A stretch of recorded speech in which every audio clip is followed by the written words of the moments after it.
It's hard to believe Bill is no more. I first met Bill in 1992 as a summer intern at Belcorp when we worked together on some data compression problems.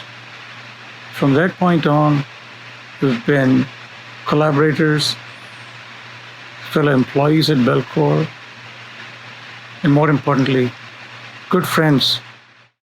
I first met Bill Aiello when I went to work at Belcorp after my PhD in 1994. It was my first job, and we worked in the same group for about 3 years. And then Bill and I went over to AT&T Labs around the same time, and he became my department head, so I worked for him.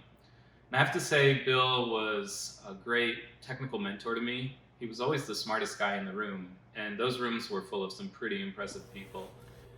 For those of you who didn't have the good fortune to know Bill as perhaps some of us did, it's important to remember who he was. His defining characteristic was that he was very giving. He was always the first to volunteer for a job that was sometimes terrible and it wouldn't benefit him, but it might benefit the community or the people that worked for him like I did. But perhaps what I remember about him most was that he carried with him that sunny Southern California attitude with him throughout his entire life. And I will miss that positive energy that he always brought. He was my friend, and I'm going to miss him. I first met Bill when I was in graduate school and first starting to attend CS theory conferences. He quickly became one of the people I always looked forward to seeing. While we had a number of technical conversations over the years, I most fondly remember our more personal interactions, talking about sycamore trees or things our respective children had done. One memory that stands out is at a conference in 1993 when I received news that my cat had been hit by a car and was at the vet with uncertain prognosis. I was trying to decide whether as a graduate student it would be frivolous and unprofessional for me to leave the conference and fly home. Bill took the decision seriously and helped me understand that there's nothing frivolous about caring for our loved ones, human or otherwise. He was that kind of person. I really looked up to Bill, but besides being a technical mentor, he was also just the kindest person. And tell a little story about Bill that just kind of shows that is one time I was in my office at AT&T Labs and I started feeling a really sharp pain in my side. It was really, really bad. It knocked me down to the floor and I reached up to my desk and I dialed Bill's extension.